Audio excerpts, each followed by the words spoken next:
Hi friends, మీరు Interstellar cinema చూసే ఉంటారు. అందులో హీరో అంతరిక్షంలో ఒక గంట గడిపి భూమి మీదకి వస్తే ఇక్కడ 20 సంవత్సరాలు గడిచిపోతాయి. ఇది చూసినప్పుడు మనందరం వావ్, ఇదేదో కొత్త కాన్సెప్ట్, సైన్స్ ఫిక్షన్ అని అబ్బురపడ్డాం.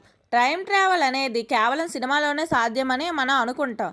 కానీ ఒకవేళ నేను ఈ టైం ట్రావెల్ కాన్సెప్ట్ హాలీవుడ్ వాళ్ళది కాదు, ఆధునిక సైన్స్ పుట్టక ముందే కొన్ని వేల సంవత్సరాల క్రితమే మన భారతీయ పురాణాల్లో దీని గురించి చాలా స్పష్టంగా రాసి ఉందని చెప్తే మీరు నమ్ముతారా? అవును friends, Albert Einstein theory of relativity చెప్పడానికి వేల ముందే ఒక భారతీయ రాజు అంతరిక్ష ప్రయాణం చేసి కాలాన్ని జయించాడు. అతను కేవలం కొన్ని నిమిషాలు వేరే లోకంలో గడిపి భూమికి తిరిగి వచ్చేసరికి ఇక్కడ ఏకంగా యుగాలే మారిపోయాయి. అసలు ఆ రాజు ఎవరు? అంతరిక్ష ప్రయాణం ఎలా చేశాడు? తిరిగి వచ్చాక అతను చూసిన భయంకరమైన నిజం ఏంటి? ఈరోజు ఈ వీడియోలో మన పురాణాల్లో దాగున్న అత్యంత అద్భుతమైన సైంటిఫిక్ మిస్టరీని చేద్దాం. చివరి వరకు చూడండి, మీ మైండ్ బ్లాక్ అవ్వడం ఖాయం. కథలోకి వెళ్తే ఇది కృతయుగం నాటి మాట. కుశస్థలి అనే రాజ్యాన్ని కాకుద్మి అనే రాజు పరిపాలించేవాడు. ఇతను సూర్యవంశానికి చెందిన చాలా శక్తివంతమైన రాజు. ఇతనికి రేవతి అనే ఒక కుమార్తె ఉండేది. రేవతి సామాన్యమైన అమ్మాయి కాదు. ఆమె అందం వర్ణతీతం.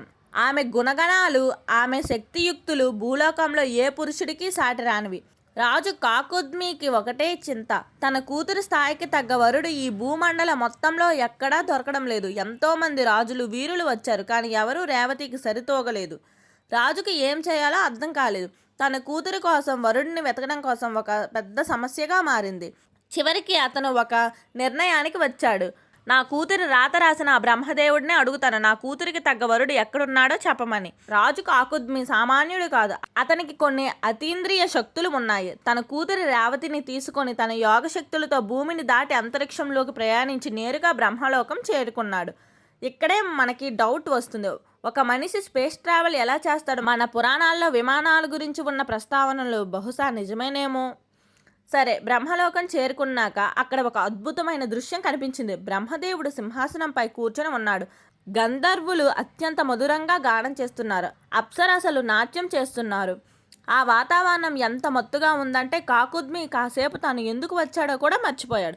బ్రహ్మదేవుడిని డిస్టర్బ్ చేయడం ఇష్టం లేక ఆ సంగీత కచేరీ పూర్తయ్యే వరకు ఒక పక్కన వేచి ఉండాలని నిర్ణయించుకున్నాడు.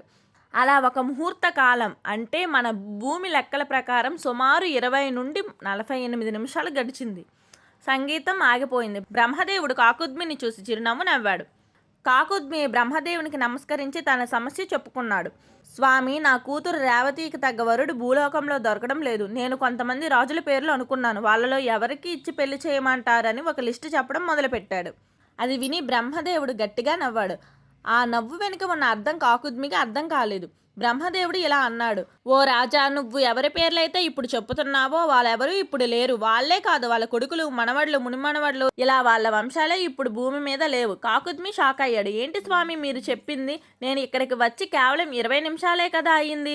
అప్పుడు బ్రహ్మ చెప్పిన మాటలు టైం ట్రావెల్కి అసలైన నిర్వచనం.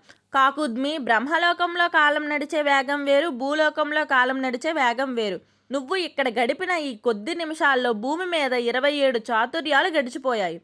మీకు అర్థమవుతుందా ఫ్రెండ్స్? కృతయుగం ఎప్పుడో పోయింది, త్రేతాయుగం ముగిసింది, ఇప్పుడు ద్వాపర యుగం నడుస్తోంది. కాకుద్మికి తన రాజ్యమే కాదు, తన బంధువులు, స్నేహితులు, తన ప్రజలు ఎవరూ లేరు. కోట్ల సంవత్సరాల చరిత్ర కళ్ళ ముందే కరిగిపోయింది. అతను ఇప్పుడు ఒక టైం ట్రావెలర్, భవిష్యత్తులోకి వచ్చేశాడు. కాకుద్మి దిగ్భ్రాంతికి లోనయ్యాడు. మరి ఇప్పుడు నా కూతురి పరిస్థితి ఏంటని అడిగాడు.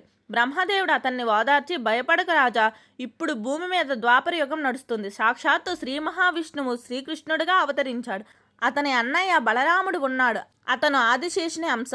నీ కూతురి రేవతికి బలరాముడే సరైన జోడి. నువ్వు వెంటనే భూమికి వెళ్ళు అని చెప్పాడు. కాకుద్మి తన కూతురుతో భూమికి తిరిగి వచ్చాడు. కానీ అతను చూసిన భూమి ఇది కాదు. మనుషుల ఎత్తు తగ్గిపోయింది, వాళ్ళ శక్తి తగ్గిపోయింది, వాతావరణం మారిపోయింది, తన రాజ్యం శిథిలమైపోయింది. ఇక్కడ చిన్న ఇంట్రెస్టింగ్ పాయింట్ ఉంది. కృతయుగంలో మనుషులు చాలా ఎత్తుగా ఉండేవాళ్ళు, కానీ ద్వాపర యుగానికి వచ్చేసరికి మనుషుల ఎత్తు తగ్గింది. రేవతి చాలా ఎత్తుగా ఉండేది. బలరాముడు ఆమె కంటే పొట్టిగా ఉన్నాడు. పురాణాల ప్రకారం బలరాముడు తన నాగలితో ఆమె భుజంపై తాకగానే ఆమె సాధారణ ఎత్తుకు వచ్చేసింది. ఆ తర్వాత వారి వివాహం జరిగింది. చూసారా ఫ్రెండ్స్, ఈ కథ వింటుంటే మీకు ఏమనిపిస్తుంది? ఇది కేవలం కల్పన, లేదా మన పూర్వీకులకు నిజంగానే కాలం, అంతరిక్షం మరియు వాటి మధ్య ఉన్న సంబంధం గురించి తెలుసా?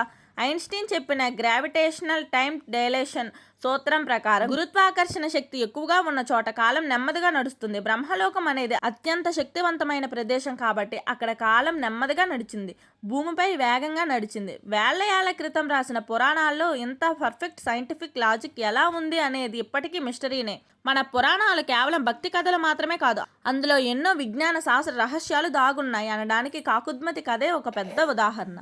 ఈ వీడియో గురించి మీరేమనుకుంటున్నారో కింద కామెంట్ చేయండి. టైం ట్రావెల్ నిజంగా సాధ్యమేనా? ఇలాంటి మరిన్ని అరుదైన మైథాలజీ మిస్టరీల కోసం మన ఛానల్ని ఇప్పుడే సబ్స్క్రైబ్ చేసుకోండి. ఈ వీడియో నచ్చితే లైక్ చేసి మీ ఫ్రెండ్స్ అందరికీ, ఫ్యామిలీ అందరికీ షేర్ చేయండి. మరో ఇంట్రెస్టింగ్ వీడియోతో మళ్ళీ కలుద్దాం. Bye friends.